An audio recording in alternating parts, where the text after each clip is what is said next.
Boa tarde, galerinha do nono ano, tudo bem com vocês? Sejam todos muito bem-vindos e bem-vindas a mais uma aula de História.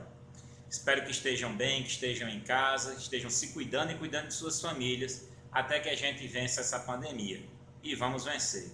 Não vejo a hora de estar com vocês em sala de aula de novo.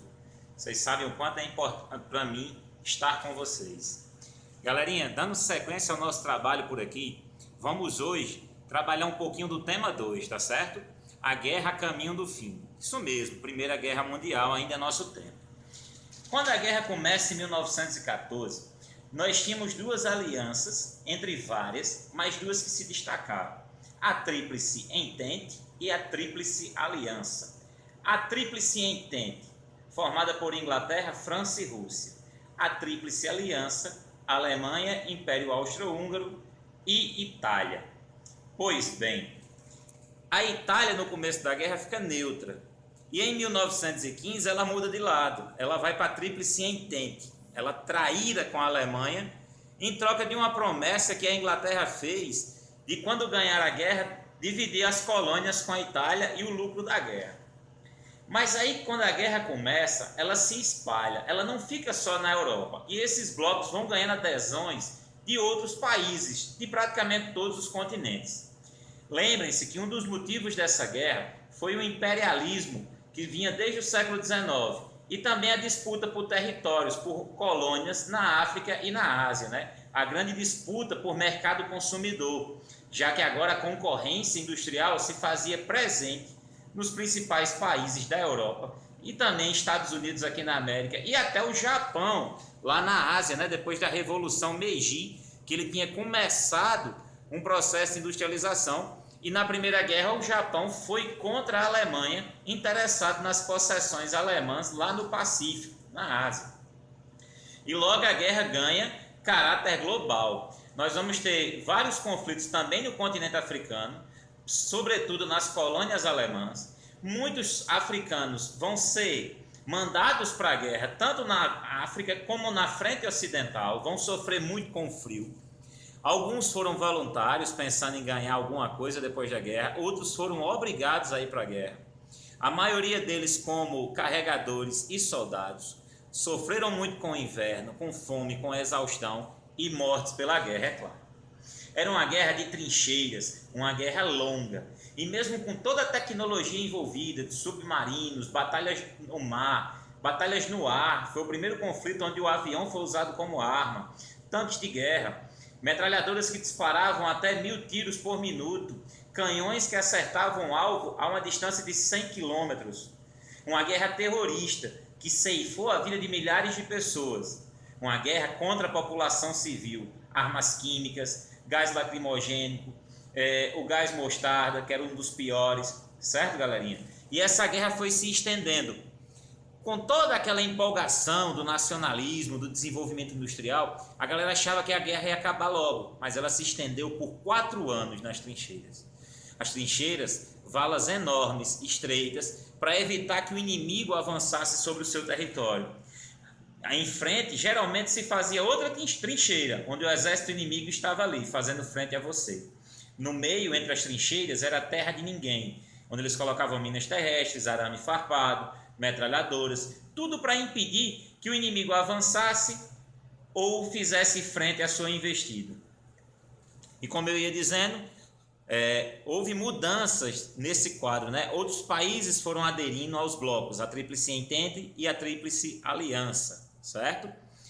Olha, outro exemplo, 1917, o nosso próximo tema aqui, que foi a Revolução Russa, uma verdadeira guerra civil na Rússia, uma revolução para tirar o czar do poder.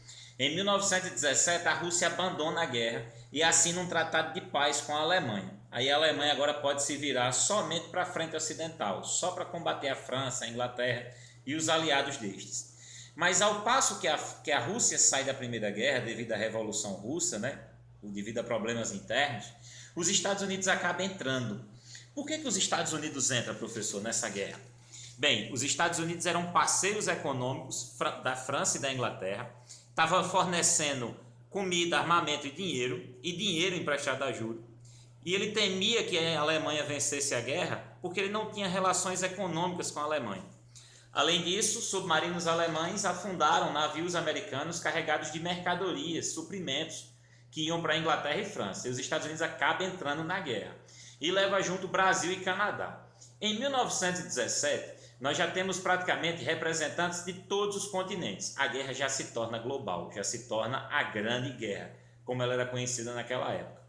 Até que em 1918, a Alemanha começa a sofrer algumas derrotas. E o imperador alemão renuncia. 2 dias depois assume o cargo a nova forma de governo, a República Alemã, e vai assinar a rendição. Vários países são convidados para fazer parte da Conferência de Paris, que vai decidir o final da guerra, como vai ficar. O presidente dos Estados Unidos, na época, defendia a ideia de uma guerra sem penalidades para os derrotados, onde os derrotados não fossem punidos. E como o Império Turco-Otomano e o Império Austro-Húngaro tinham se esfacelado, todo o peso da derrota caiu sobre a Alemanha. Porém, Inglaterra e França não aceitaram a proposta dos Estados Unidos e acabaram, por meio dos tratados assinados em Versalhes, no Palácio de Versalhes, em 1919, que ficaria conhecido como Tratado de Versalhes, impôs sérias restrições à Alemanha, a Alemanha que foi derrotada, né? Que assinou a rendição. Entre essas restrições estavam assumir a culpa pela guerra, pagar altas indenizações aos vencedores, devolver o território da Alsácia e da Lorena que ela tinha conquistado da França ainda em 1870 na Guerra Franco-Prussiana, perder suas colônias para Inglaterra e França, ficou proibida de ter um exército com mais de 10 mil homens e proibida de fabricar armamentos e munições. Gente, a partir daí a Alemanha vai entrar numa crise muito grande, política, econômica e social. Além de pagar essas altas indenizações, eles vão acabar com o orgulho da nação alemã. E aí a gente vai ver como é que vai ficar pós Primeira Guerra Mundial a Europa. A Europa vai entrar numa crise econômica muito forte, vai tentar se reconstruir, vai ter uma crise no modelo democrático liberal. A gente vai observar o surgimento de estados totalitários, militarizados em boa parte da Europa, ditaduras mesmo, como foi o caso do fascismo na Itália, nazismo na Alemanha, o franquismo na Espanha, salazarismo em Portugal. Vai ser um efeito muito grande, porque as pessoas não vão mais acreditar na democracia. Vai se criar a Liga das Nações, com o intuito de querer promover a paz, e a história vai nos mostrar que isso não adiantou muito. Estados Unidos, por exemplo, vai se tornar a grande potência mundial do momento. Além de ter lucrado muito com a guerra, vendendo armamento, vendendo comida, ele praticamente estava sozinho agora na concorrência industrial, porque a Europa, sua maior concorrente, estava arrasada, tentando se reconstruir. Além disso, Inglaterra e França reconheceram a dívida de 10 bilhões com os Estados Unidos. Vai se tornar uma grande potência do momento. O Brasil, que participa da Primeira Guerra de uma forma muito tímida, mandando médicos para a França e navios para fazer a guarda costeira da costa do norte da África, também vai ter um desenvolvimento industrial, porque vai precisar produzir aquilo que a Europa não está mais fornecendo.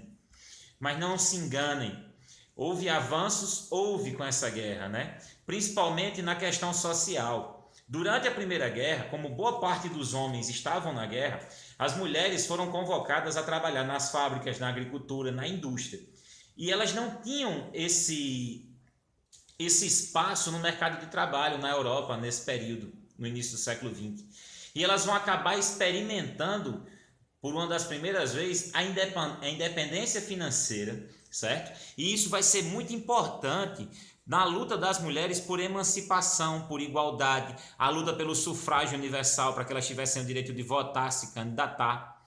Porém, quando acaba a Primeira Guerra, eles vão começar a demitir as mulheres em massa, querendo restabelecer a antiga ordem do patriarcado, de uma sociedade extremamente patriarcal. E mesmo que eles até consigam em certo ponto, mas eles não conseguiram acabar com a ideia da mulher participar, da mulher emancipada, da mulher com seus direitos. E isso é muito importante. E daí a gente pode ver esse exemplo da luta da mulher por seu direito, por igualdade, por emancipação, pelo seu papel na sociedade, e junto com o armistício de Natal, que ocorre logo em 1914, né, quando tem uma trégua na guerra para comemorar o Natal, a gente vê que mesmo numa guerra, a gente pode ver momentos, lampejos de esperança, momentos onde a humanidade mostra todo o seu potencial. Tragamos isso para a nossa realidade de hoje, tá? Mesmo em meio a uma crise, vamos conseguir contorná-la e tirar pontos positivos disso. Mas não se engane, não estou romantizando a pandemia, muito menos a guerra. A Primeira Guerra Mundial, gente, ela foi devastadora. Mais de 30 milhões de pessoas foram mortas, principalmente a população civil, por isso é chamada guerra terrorista. Todo e qualquer ato de violência contra a população civil que não seja militar é considerado terrorismo. Uma guerra que usou submarinos, uma guerra que usou tanques de guerras, uma guerra que usou aviões, que usou armas químicas, mesmo essas sendo proibidas desde o século XIX. Então é assim que encerramos aqui um pouquinho do nosso debate sobre a Primeira Guerra Mundial. Fique atento aí no grupo que já eu estou postando material para vocês lerem, as atividades e outras videoaulas que eu vou passar para vocês, tá certo? Se cuidem, fiquem bem, fiquem em casa, cuidem de suas famílias, estudem. Fiquem com Deus. Qualquer coisa estou aqui. Beijo no coração. Saudades de vocês.